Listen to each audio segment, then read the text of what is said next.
বিচারের নামে প্রহসন হয়, তখন সেটা কিন্তু মঞ্চস্থ করার জন্য নায়ক-নায়িকা রেডি থাকলেই হয়। তো এটা নায়ক-নায়িকারা রেডি। জেরাই খান পান্না তিনি এরই মধ্যে ঘোষণা দিয়েছেন যে তিনি রাষ্ট্রপক্ষের কুশলী নিযুক্ত হবেন না। এটি একটা বড় টার্নিং পয়েন্ট কিনা? মঞ্জু ভাই আপনি আনমিউট করে নেন। ধন্যবাদ আপনাকে, ধন্যবাদ জানাচ্ছি সেই সাথে যারা শুনছেন সবাইকে।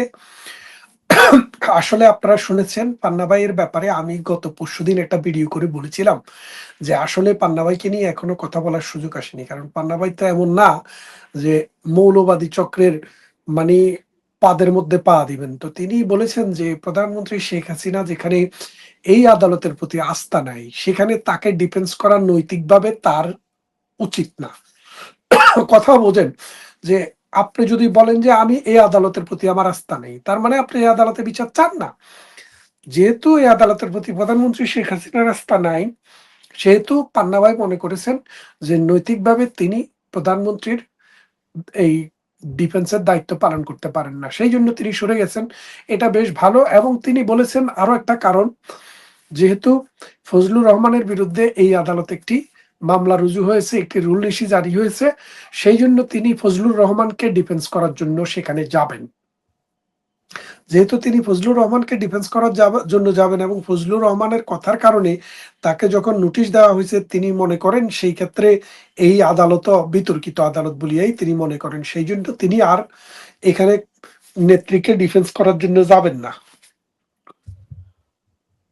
এ হলো কথা। এখন আমরা জানি, আপনারাও জানেন যে এই ক্যাঙ্গারু কোর্টের জন্মই হয়েছে মূলত ওই ডক্টর ইউনুস গঙ্গের পারপাস সার্ভ করার জন্য। এখানে বিএনপিও ডাইরেক্টলি বা ইনডাইরেক্টলি লিঙ্কড আছে। কথা বুঝছেন? আমাদের দেশে বলে রসুন মানে আলাদা আলাদা কোষ, কিন্তু এগুলার পাশা সব এক জায়গায়। কথাটা বুঝছেন? ওই একই জায়গা থেকে বিএনপি, একই জায়গা থেকে জামাত, একই জায়গা থেকে ইউনুস, একই জায়গা থেকে এনসিপি। বাংলাদেশে ১৯৭১ সালের পরে ৭৫-এর পর আমরা দেখেছি যে জিয়াউর রহমান কিভাবে ১৯৭১ সালের ঘাতকদেরকে বাংলাদেশে রাজনীতি করার সুযোগ দিয়েছেন। সেই বটবৃক্ষ মানে অনেক সেই মানে চারা গাছ বড় হইতে হইতে বটবৃক্ষ করার চেষ্টা তারা করেছে। এখন জি বিএনপি কে তারা খেয়ে ফেলছে। আগাছা এবং পরগাছা মিলে মূল গাছটাই খেয়ে ফেলছে। জি তো এই জন্য এখন জি এখন এখন ধরেন পূর্বাঞ্চলের প্লটের ব্যাপারে যে দুর্নীতির মামলা রায় দেয়া হয়েছে, শেখ হাসিনা জয় এবং পুতুলের কারাদণ্ডকে কিভাবে আপনারা দেখছেন এবং এই রায়ের বিরুদ্ধে কি আপিল করা উচিত হবে? আপনাকে আমি একটি কথা বলি, জীবনের চাইতে বড় কিছু তো না। মৃত্যুদণ্ড যেখানে হয়েছে সেখানে অন্য কিছু আপনি চিন্তা করে কোনো লাভ আছে? এবং এই না, আদালত এই এখন মামলাতে যেটা জয় পুতুলকে অন্তর্ভুক্ত করা হয়েছে, ফলে তারা তো ভবিষ্যতে কোনো ইলেকশন করতে পারবে না, তাই না? না, কিন্তু এখন বিষয়টা হচ্ছে কি, জয় পুতুল তো চাইলেও সেখানে যায় কিছু করতে পারবেন না। কেন পারবেন না? উনাদেরকে সারেন্ডার না করলে তো উনারা নিজেদেরকে ডিফেন্স করতে পারবেন না। আইনটা যেভাবে আছে, যদি আপনি সারেন্ডার না করেন, ফিউজিটিভ হন, তাহলে তো আপনার কোনো আপিল করার কোনো সুযোগ নেই। তো সেই ক্ষেত্রে যেখানে আছে এখানেই থাকবে এক। দ্বিতীয় আরেকটা জিনিস হচ্ছে কি, আপনারা দেখেছেন খালেদা জিয়ার বিরুদ্ধে একটা দুর্নীতির মামলার রায় হয়েছে। মঈনুদ্দিন ফখরুদ্দিনেরা মামলাটি করেছিল ২০০৭ সালে। আর এটার রায় হয়েছে ২০১৪ সালে বা ১৫ সালে নাকি ১৬ সালে। খেয়াল করে দেখেন কত বছর সময় লেগেছে। কারণ বিচার হতে গেলে বিচারের সময় লাগবে। বাংলাদেশের বিচার তো সবার জন্যই সমান। কিন্তু এদের বিচার হইতে কদিন লেগেছে? কারণ বিচার হইতে গেলে অনেক কিছু দেখতে হয়, সাক্ষী প্রমাণের ইস্যু থাকে, অনেক ইস্যু থাকে। কিন্তু যখন বিচারের নামে প্রহসন হয়, তখন সেটা কিন্তু মঞ্চস্থ করার জন্য নায়ক-নায়িকা রেডি থাকলেই হয়। তো এটা নায়ক-নায়িকারা রেডি। সেই জন্য যেকোনো সময় এসব রায় হয়ে যেতে পারে। এখন একটা বিষয় খেয়াল করে দেখেন, ওই মামলাতে কিন্তু জয় এবং পুতুল কিন্তু আসামি ছিল না। এবং জয় এবং পুতুলের নামে রাষ্ট্রপক্ষ কোনো অভিযোগ নিয়ে আসে নাই। এটা ছিল শেখ হাসিনার বিরুদ্ধে মামলা। এখন জয় এবং পুতুলকে মানে কোর্ট অটোমেটিক দিয়ে দিছে। কথা বুঝছেন? ওই ১০০ নাম্বারের পরীক্ষা ধর্ম শিক্ষকরা আছে না? ধর্ম শিক্ষকরা তো বিগত মাইপা আর মানে পাতা গুইনা নাম্বার দিতেন। তো একবার আমি ১০টা প্রশ্নের জায়গায় ১১টা প্রশ্ন লিখছি। ১০ ১০ ১০০, ১১ ১০ ১১ ১১০। পরে দেখি যে আমি 110 নাম্বার পাইয়া গেছি। তো 110 মানে প্রত্যেকটা 10 কইরা, মানে গইনা দেখি যে 110 হয়ে গেছে। কারণ এখানে যে প্রশ্ন 11টা হুজুর আর এটা খেয়াল করে নাই আর কি। তো এখন এই হুজুররা যে বিচারের রায় দিচ্ছে, ওরা আর খেয়াল করতেছে না মামলাটা কার বিরুদ্ধে, কিসের মামলা, কে নিয়ে এসছে। হ্যাঁ, শেখ হাসিনার সাথে লিঙ্ক যাদের যাদের আছে, নাম যাদের যাদের আছে, শেখ হাসিনার সাথে ছেলের নাম, মেয়ের নাম, হাজবেন্ডের নাম, কে জানি ওয়াজেদ মিয়াকেও পাশে দিয়া ফেলে কিনা, আমি এটাও চিন্তা ভাবনায় আছি যে বেচারারও কোনো আবার মৃত্যুর পরেও আবার মৃত্যুদণ্ড হয় কিনা, সেই চিন্তা ভাবনায় আছি, সেই চিন্তায় আছি। তো সেটাও হইলে আপনি অবাক হওয়ার কিছু থাকবে না। বিচারক বলছেন যে প্লট দুর্নীতির মামলায় শেখ হাসিনা আবেদনই করেননি, অথচ 22 জন যে আসামি এই মামলায় তাকে সর্বোচ্চ সাজা দেয়া হলো। মানে কি বিচার এটাই? কাজের বিচার, কাজের গরু কিতাবে থাকে, গোয়ালে থাকে না, কথা বুঝছেন? মানে হিসাব টিসাব করলে আপনার কাগজে পত্রে পাবেন কাজের গরু কয় ভাগে কার ভাগে পড়ছে, কিন্তু গরু যে কত আগে বনে বাদারে ভাগে খায় ফেলছে সেটা আর কাজই জানে না। এই জন্য কাজের গরু গোয়ালে থাকে না, শুধু কাগজে থাকে। তো এখন এই কাগজের বাঘ, এখন ব্যাপারটা হলো কি, বাংলাদেশে তো সুপ্রিম কোর্টে এখন মনে করেন ফাংশনিং নাই। আমি তো মনে করি না, কারণ সুপ্রিম কোর্টের যে জাজরা ছিল এরা কোথায়, এদেরকে কে অবসর দিছে? এই যে সুপ্রিম কোর্টের জাজ, চিফ জাস্টিস, উনি তো পদত্যাগ করেন নাই, উনি তো রিটায়ারমেন্টে যান নাই। সুপ্রিম কোর্টের যে আরো 40-50 জন জাজ ছিল, এরা তো কাউকে, মানে সুপ্রিম জুডিশিয়াল কাউন্সিল করেও আপনি এদেরকে অব্যাহতি দেন নাই, এরা নিজেও পদত্যাগ করে নাই। আপনি কি করছেন, মব দিয়া তাদেরকে আউট করাইছেন। তাইলে মানে কি, এটা তো আইনের শাসনের কোনো ইস্যু না। সুতরাং এখন জাস্টিস যারা আছে, এদের কারোই লিগ্যাল অথরিটি নাই, এরা বিচার করার ক্যাপাসিটি থাকুক বা না থাকুক, লিগ্যালিটি নাই। মানে মনে করেন যে ওদের ক্যাপাবল হইতে পারে, এক একজন জাজ অনেক জ্ঞানী গুণী, প্রাজ্ঞ, বুদ্ধিমান, নলেজেবল হইতেই পারে, তারা দীর্ঘদিন থেকে কোর্টে প্র্যাকটিস করছেন, I do have respect for them.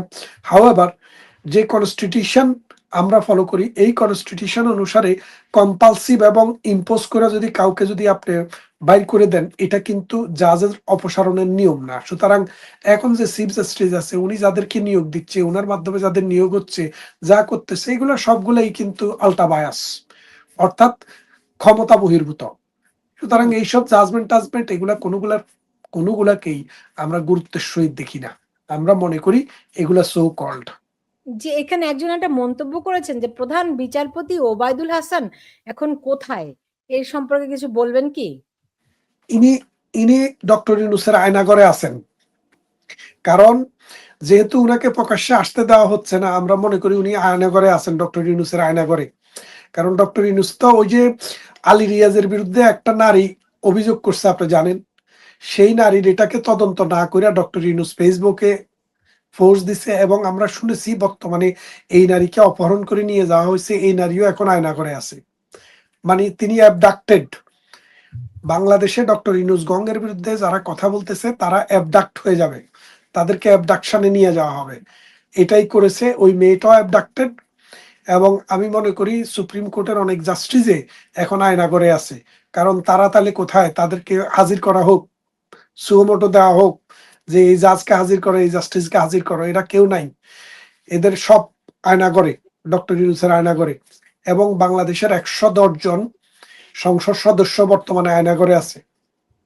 Car Aynaghor? Doctor ইউনূসের তৈরি করা।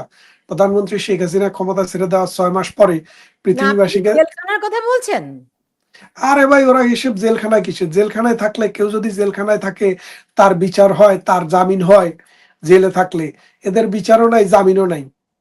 তাহলে ওরা কিন্তু ওবায়দুল হাসান তিনি তো জেলখানাতেও নাই।